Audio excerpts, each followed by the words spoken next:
thank you very much for giving me the opportunity to come and talk to you today. Can you hear me at the back? Excellent, right. So my name is Sharon Levy. You may have noticed I've got a very strong Dundonian accent. If that's a problem, please let me know. I'll try to slow down. My title at the University of Edinburgh is CPD lead, but I'm also now on secondment to nursing studies, where I'm teaching fourth-year student nurses, and next year they're going to be staff nurses on the wards. Fourth year, I hear you say? Yes. In Scotland, undergraduate is normally 4 years, and we would like to think that the extra year we give our undergraduate is to enhance their overall experience. It's not that they're thicker or anything like that. Normally, when I start my session with my nurses, I'm asking them about nursing. What is nursing?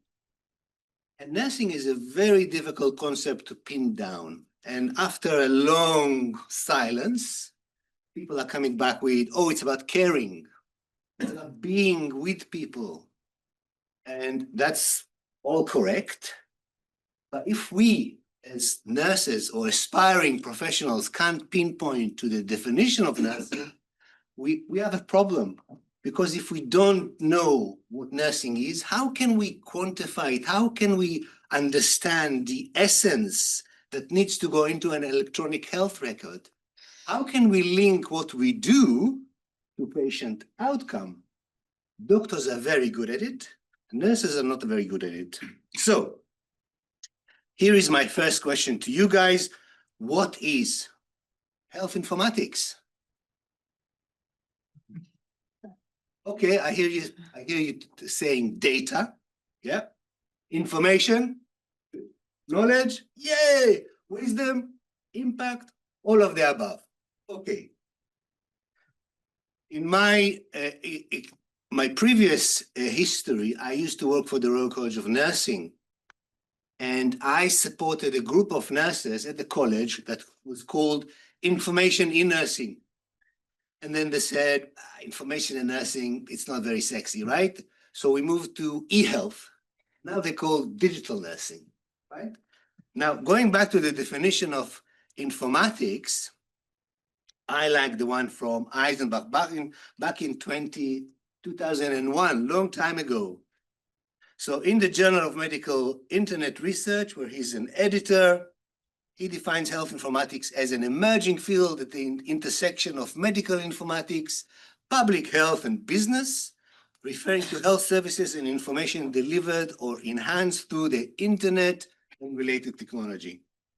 But I like what comes next.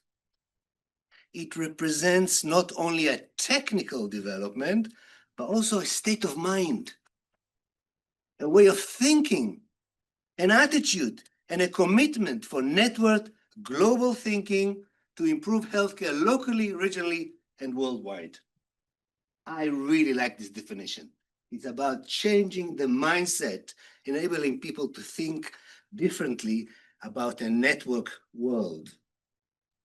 But how do we teach people? So if the focus today is about aspiring professionals or young professionals, how we as educators, how do we teach professionals about changing the mindset? Well, here is an example from the University of Edinburgh, where I work, where we were looking at creating a new master's in data science in health and social care. And to align the unique state of mind to what we want to see as an outcome from our education or teaching and learning, we are focusing on graduate attributes. So we've got critical undertaking, critical understanding, problem-solving skills, and analytical capacity. Tick the box, perfect for higher education. But we want more.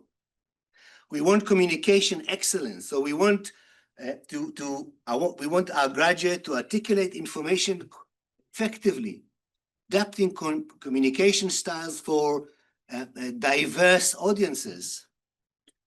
We want collaborative leadership. We want innovation drive. We want our graduate to proactively extract knowledge from data in novel ways to drive healthcare innovation.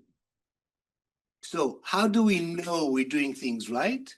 Because we can produce graduates that really are the cutting edge of thinking differently, of being innovator in this space of health informatics, digital health, e-health, data science, whatever you call it. It's about enabling our graduate to think differently and then cascade the new ways of thinking into the environment they're going to work in. When we design a new program, like the data science for health and social care, we need to think about the topology, the area around the UK. Who else and what else is being delivered? Because at the end of the day, university is required to have students paying my salary, right? Now, if you think the NHS in a dire strait, universities are in a difficult situation as well nowadays, and we need a lot of students to pay a lot of salaries. So when we looked at the market at that stage, and that was a couple of years ago, the keyword search were data science, health and social care, artificial intelligence, data visualization, data security, epidemiology, statistical modeling, machine learning, medical informatics. Now, you may regard some of it as irrelevant. We wanted to have a wide... Is that 5 minutes? Oh my goodness, right. Couple more. Okay, right. I'm going to speak much quicker.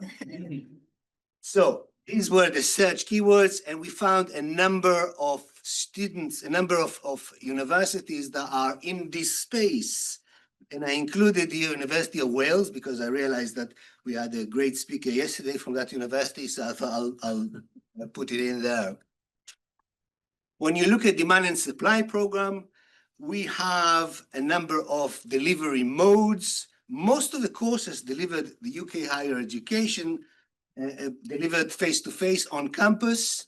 We've got blended, which is online and face-to-face, and we also have online-only programs.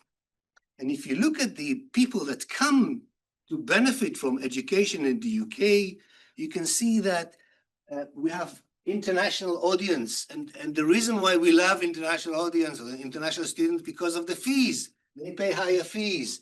So a couple of years ago, it was India and Nigeria. Things are changing. Thank you to the UK immigration policy, things are dramatically changing, and this needs to be updated. But looking at where our graduates go, that's very interesting. A lot of them go to the United Kingdom, so in-house staying in the UK. Many go to Canada and the United States. So if you look at the career in health informatics, the world is waiting for you. There is an opportunities worldwide. But here is the question. Is a university path the right approach to gain the commitment for work network global thinking? In the BBC, just recently, they had BBC Sound, you can still find it, universities challenged. And the idea is that after 4 years or after 3 years of a master's, a part-time master's, is it really worth it? A question. Or should we really focus on other ways of delivering education like MOOCs, massive open online courses? What about CPD, continued professional development? And I really like this definition here. It is any activity that promotes learning and development and enhances a person's ability to practice safely and effectively. It is crucial for enabling individual practitioners to gain a deeper understanding of what it means to be a professional, along with greater appreciation of the implication, the impact of the work on the delivery of, and this is really the crux of the matter for clinicians like myself, person-centered, safe, and effective evidence-informed care. This is what we need to keep reminding ourselves that this is the focus of our learning and our delivery. So here is my map of moving forward.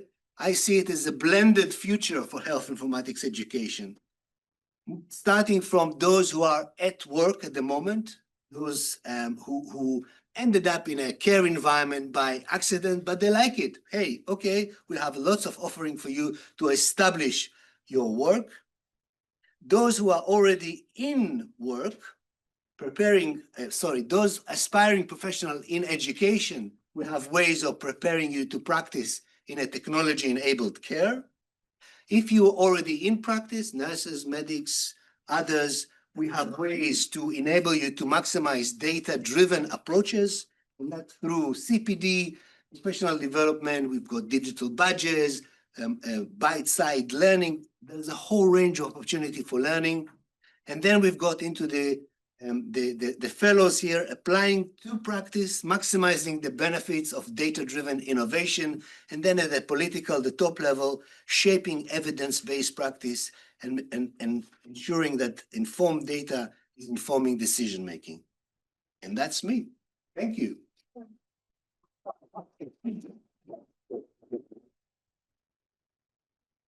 I think we're done. We've got time for questions. Yeah, time for one or two, please. Has anyone got any questions for Sharon? Mark Bailey, we might be building some interesting similar courses where I work in Oxford. All right, good for you. It'd be interesting to see what you got in terms of curriculum. I was wondering what you've mentioned how sort of high level things, but what kind of topics do you think are the main topics that we should be teaching people who are just coming into digital health? There's so much to learn. I think you can subspecialize in like interoperability, clinical safety, data structure, building applications and so on. What do you think maybe the top 5 most important topics for someone totally new to this are? That's a really interesting question, and I'm going to dodge it. Why?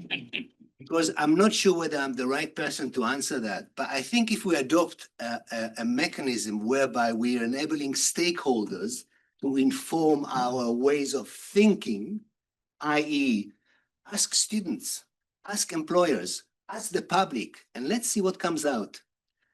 Most often, we in higher education tend to think we know stuff, but we are teaching students that are going to work in a very different environment in the next 5 years.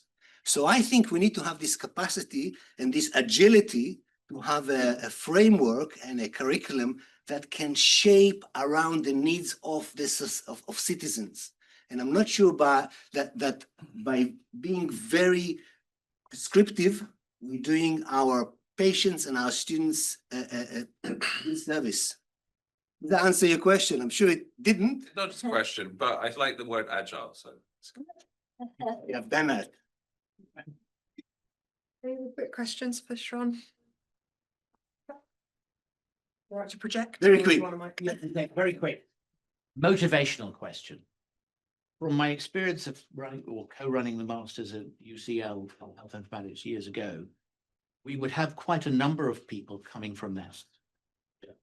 They were personally motivated to upskill, and they would buy everything you said. When, for my personal tutees, I'd say, well, how is your organization? You've nearly finished. How is it planning to use you? I haven't thought about that. Do we have a gap, maybe not in industry, but in the health system? It's not ready to harness the value of these people? Again, a really good question.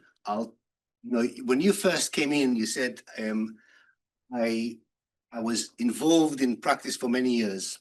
When I worked in NHS 24, which is NHS Direct many years ago, we were asked to keep our mobile phones in the closet before we went on the ward.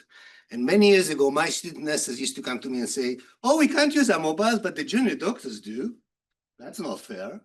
So the mindset, we talked about the mindset and changing the mindset. I think if we enable our aspiring professionals to appreciate the value of data from day one, they can be the agent of change. If you ask people like me to be the agent of change, maybe I'm a bit different, but I think my colleagues at the faculty. It's an infiltration model. Take that. Sure. Right, thank you.